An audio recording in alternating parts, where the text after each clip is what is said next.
Welcome into Believe in Commanders, part of the Believe Network, and brought to you by FanDuel. Scott Jackson, Anthony Armstrong, the former Washington Redskin wide receiver, and a big win for the Commanders, Anthony, going away over the Raiders, 41-24. And there's so many places we could go with this game, but let's start with the guy who is the head coach, taking the shot before halftime. Probably should have been in concussion protocol, blood coming out of his nose, and of course, there was no question he was still going to deliver that halftime speech. He was still going to be in the game. And Dan Quinn, you can see why these guys absolutely love this head coach. Man, that's how he starts practice. You know what I mean? I feel like if Dan Quinn doesn't bloody a nose or a forehead, then this hadn't been a successful day. I feel like that's normal, right? He must watch wrestling because he didn't even go in the tent. You know what I'm saying? I saw that hit. We were over here at the house, like holding our breath. I'm like, did his head hit the ground? But no, he popped right up. He said he was fine. And he just let the blood flow, man. I think that set the perfect tone. He lived out what he wants his team to be, is physical, right, and show up violently. So he didn't even cry. He didn't turn down any contact, man. But I will say this. It felt good to be able to watch the game and not have to stress and worry about a final, coming down to a kicker or a field goal situation. I love that this team went out there and actually handled some of those keys that we listed on the last episode of Believe in Commanders.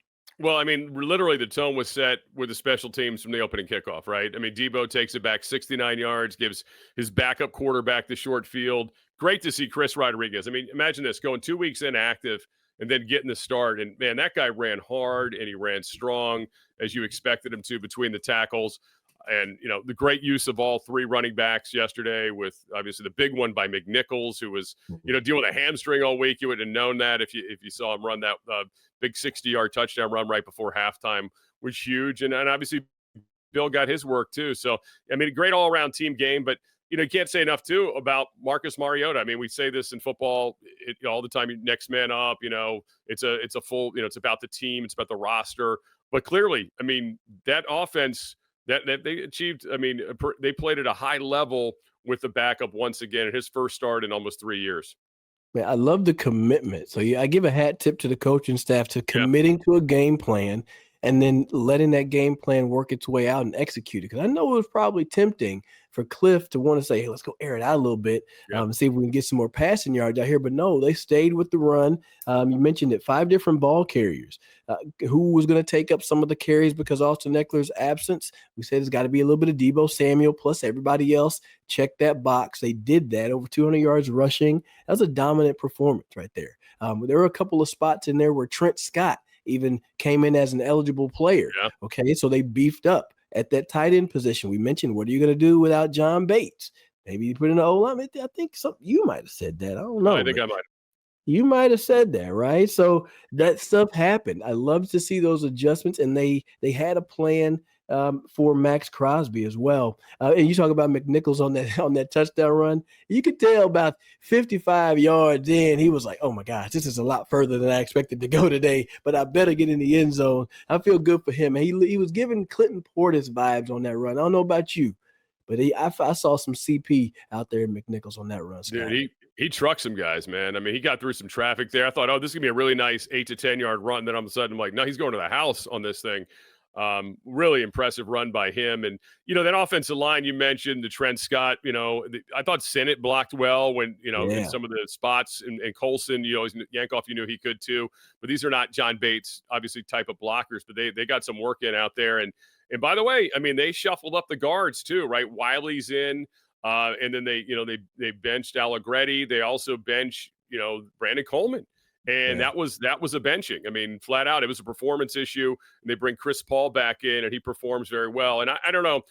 I think the big picture from all the shuffling, one of the things I pointed out yesterday during the postgame show was, this is who you want your coaching staff and your front office to be. It doesn't matter how you got here. Doesn't matter if you're our guy or a holdover. If we think you're the best guy, we're going to put you in. And that's kind of what they did with the O-line yesterday. I mean, you could have seen them being stubborn. Hey, Brandon Coleman's our pick from a year ago, that kind of stuff.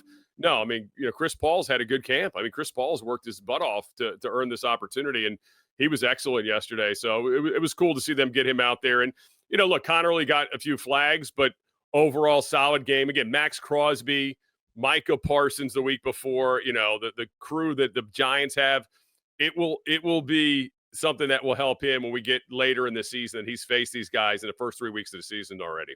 Absolutely. He'll go out there and just line up and be like, oh, this is easier than it was Right. earlier in the year, right? But I'm gonna go back and commend Ben Sinnott. I was watching some of the tape and the throw. Remember that throw to Ertz where Ertz kind of jumped back and then out of nowhere, here comes Ben Sinnott. He actually started that play in that wing position. They did this a lot to help Connerly out. Sinnott was in the wing. He would come off and be aggressive through Max Crosby's inside shoulder on that chip to slow him down. And then he found his way down to go and get the block for Zach Ertz. So if you got to give out a plus, he gets 2 for me on that play. I love to see him showing up in different roles, right? You're asked to get into the game and do some things that, people were questioning. Is he going to be physical enough? Is he going to be willing to go out there and do those things? And he showed that he had that willingness to do it. So I would say this upcoming week, they're going to reward him with a couple passes now, right? When you show that you're willing to stick your nose in there and get a little dirty, they end up giving you a little bit of cookies every now and again. So good job, Ben Sinnott. Pat on the back for you. I think overall the passing game, they had some plays. Obviously, the big one to Terry was awesome to see. I still think it's a touchdown. I've watched it again today. I don't know about you. He's on the guy's helmet. He's not on the ground. He reaches. I know it doesn't seem possible that he could do that, but he literally did it. I mean, they should have given him the score, but still a hell of a play at the time, and it was a big one. And obviously the one to McCaffrey, which was just kind of the icing on the cake kind of end of the day. I think Terry's long pass probably felt like a breath of fresh air. He's like, oh, finally, like, golly. I really was hoping he got into the end zone. It felt good seeing him over there doing his celebrations and all of that. But yeah, they hosed him, man. They hosed him. He was off the ground. He levitated for 3 yards. The whole, I don't know how physics works, but something happened with the momentum, and he stayed off the ground and stretched for that whole distance. And then McCaffrey, I felt good for him getting his touchdown as well. Yeah, and it shows a lot. Some of the throws that Mariota made, you can tell he has a different set of eyes.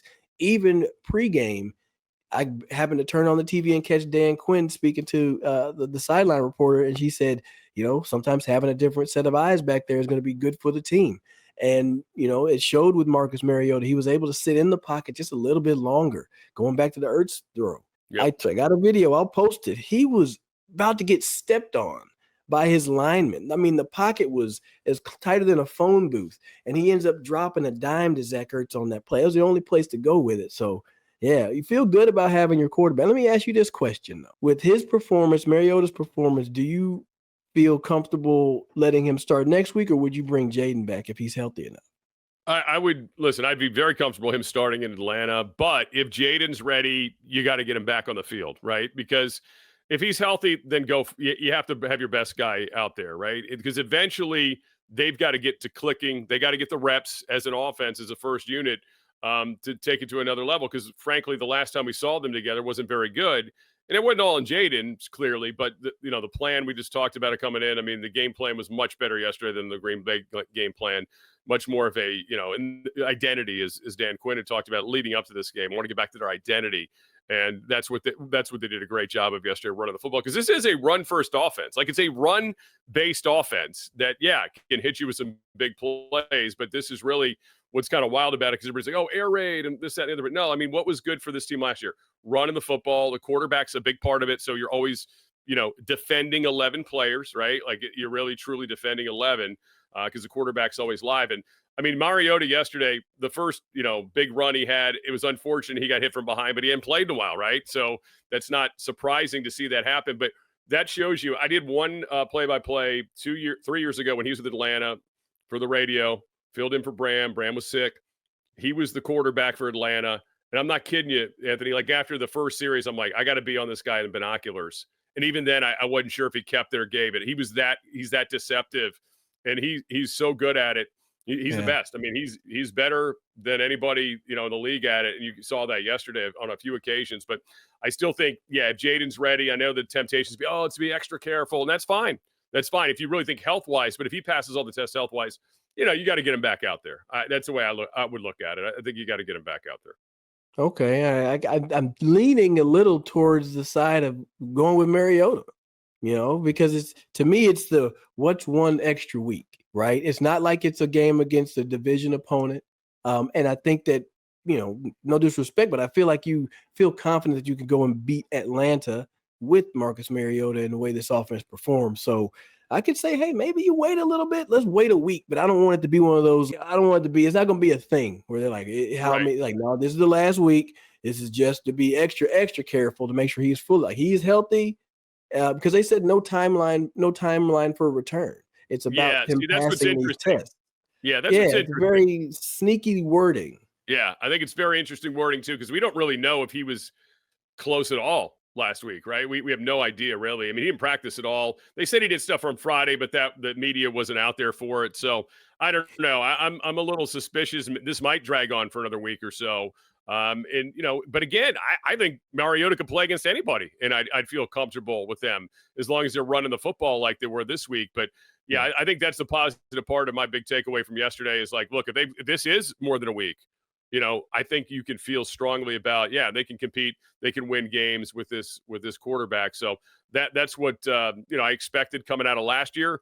My only question going into yesterday with Mariota, and I think you and I discussed it last week, was how healthy is he? Because he was dealing with the Achilles tendonitis throughout camp, and we didn't get to see him all the time. So that's what concerned me about it. But now it was great to see him roll yesterday.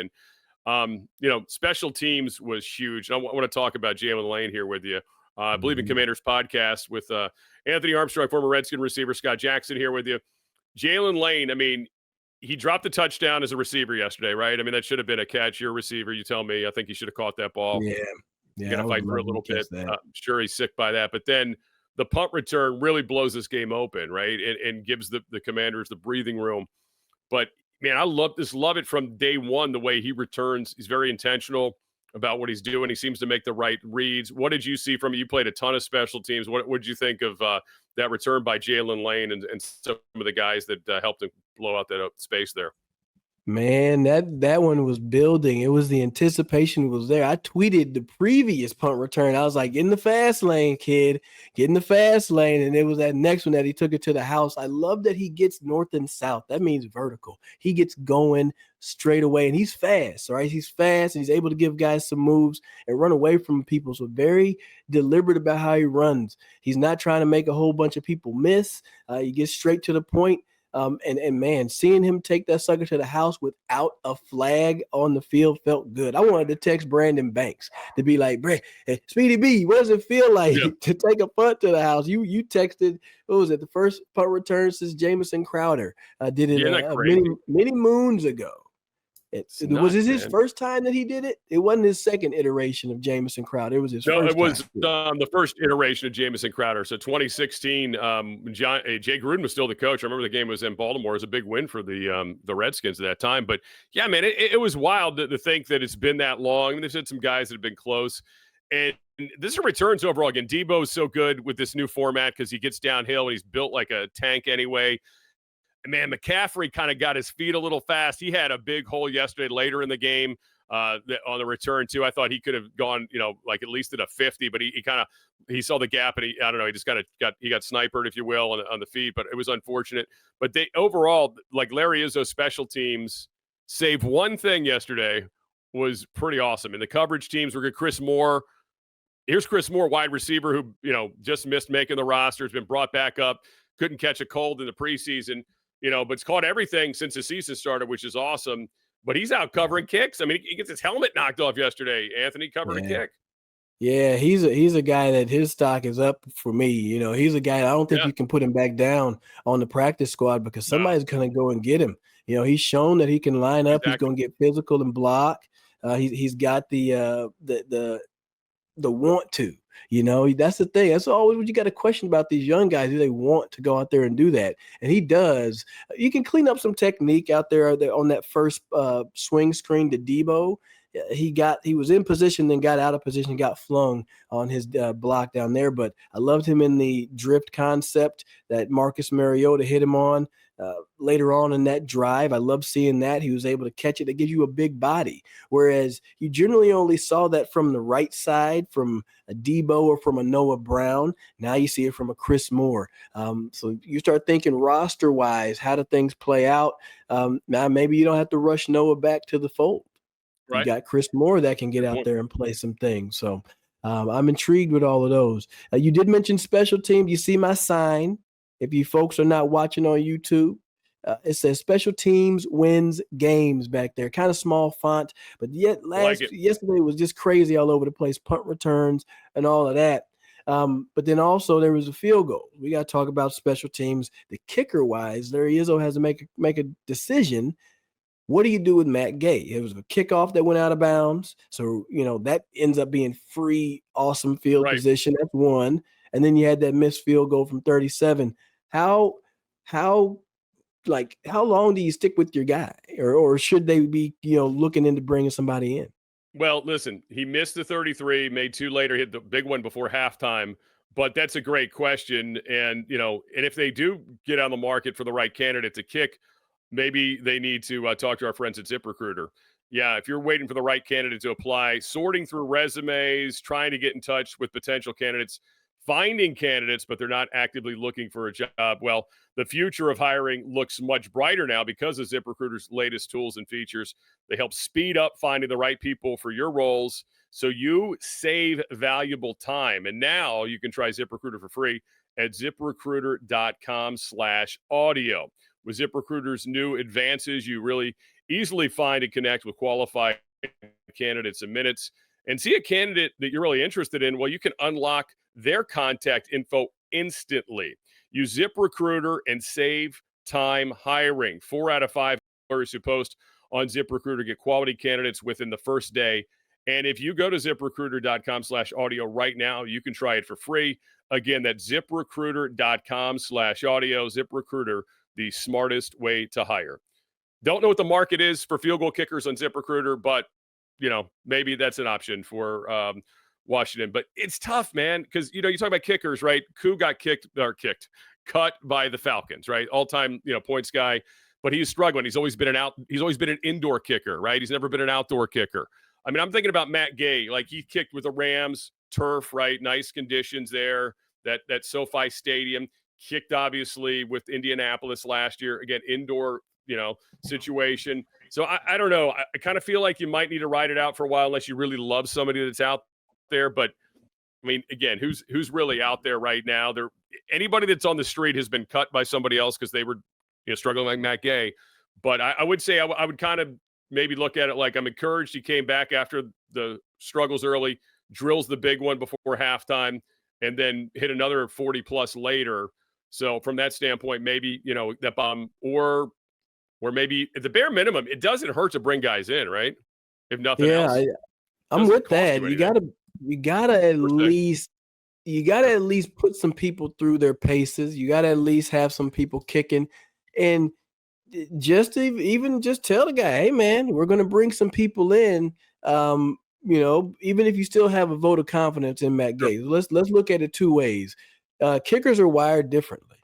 And having the support of your coach and the support of your team may be the calm that he needs whenever we need him for his biggest kicks down the line, right? But then you got to also consider, man, well, hey, we don't, how many times can we expect a missed field goal every game, right? We don't want to have to overcome that strife every game. And then with the kickoffs going out of bounds, I say offs, that was just one. But that's how this league is. They see those things happen, and then they got to consider if there's going to be a consistent thing that makes it happen again. So for Matt Gay, it's just just keep putting them through the pipes. We'll stress out over here, but you just keep putting them through the pipes and just stay calm and understand that you got somebody in your corner.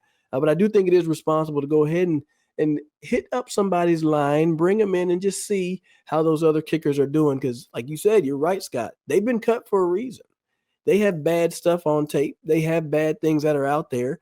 And that's the reason why they're on the side, and they're hoping to get an opportunity, but they may not get that chance. So you never know. You definitely, if you aren't calling them, that little notepad, that little Post-it note is getting a lot closer to your phone line. Maybe you saved them. Yeah, you ready to hit them up. You got to call them. Your short list of kickers. Well, that's the one negative from the special teams. Let's get to the defense, who I just thought the whole day was just moving the line of scrimmage, right? I mean, they were. I mean, Ashton Genty probably went to sleep on the flight home last night just seeing Burgundy in his eye, like as he closed his eyes, because it was like he might get a little bit of space and then there was somebody on him, right? Like it was just waves of people coming at him. You talk about attacking the football, rallying to the football. I thought the run defense was really good yesterday outside of a couple plays, right? I mean, they really made it tough on the Raiders to get anything going, running the football. And, this is huge because, as you know, the offseason, a big point of emphasis was, can we stop the run? Because we got to deal with this freak in our division, Saquon Barkley, at some point. Now, that's not going to come till December twice in 3 weeks. But so far, I mean, I think even the Packer loss, they played the run pretty solid most of the night against Josh Jacobs, too. They did a great job, I would say, handling Ashton Jeanty. There were a few plays where he got loose, but that's just Chip Kelly staying with the run, and some of those drives got a little bit long, especially when you're having some penalties and giving the Raiders a chance to extend those drives. So overall, I would give them a good B+ on handling the run. The one thing that got me a little worried was the passing defense. Whereas, I asked for the communication to get fixed in that very first play. Yes.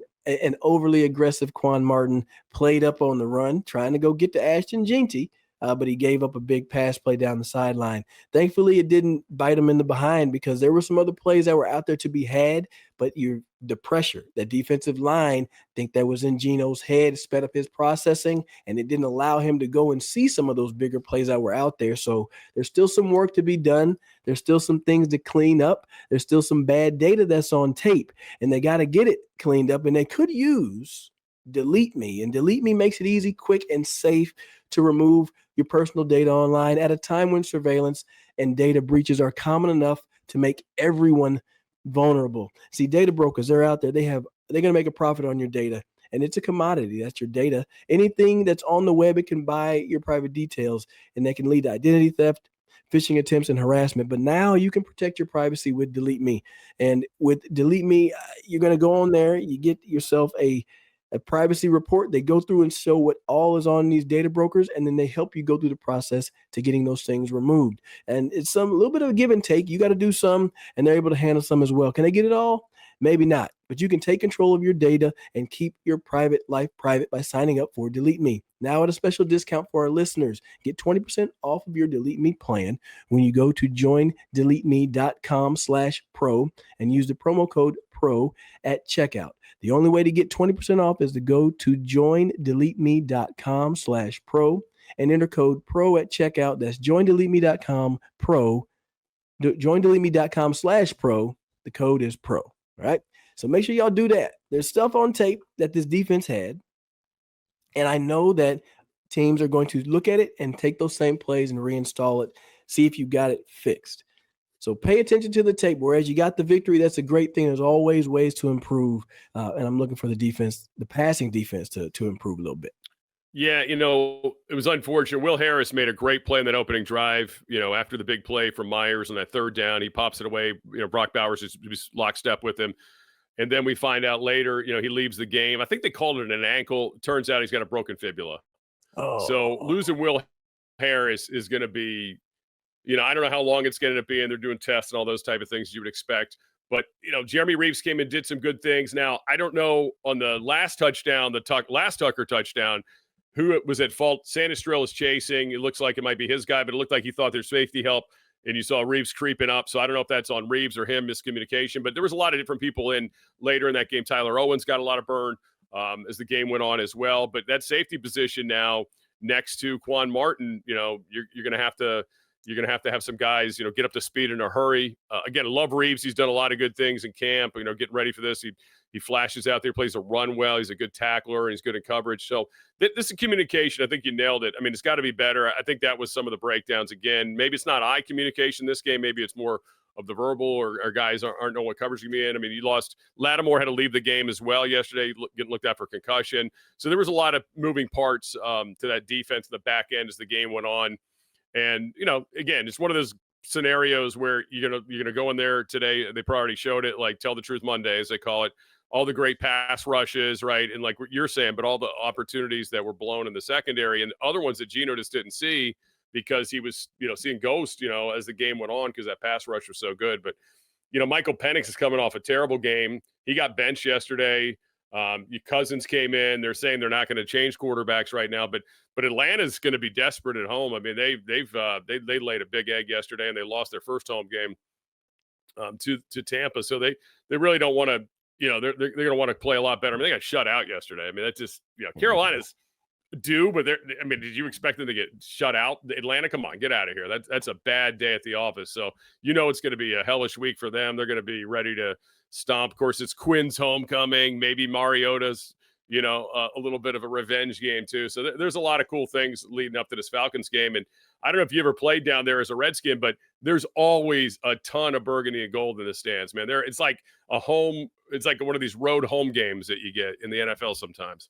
Yeah, I know that the Charlotte conglomerate of Commanders fans and nation will be in Atlanta. And I was throwing around the idea going, I don't think I'm going to make it out there, but there's going to be a hell of a turnout. It should be a great game too. I mean, I'd say, hey, you're going up against Penix.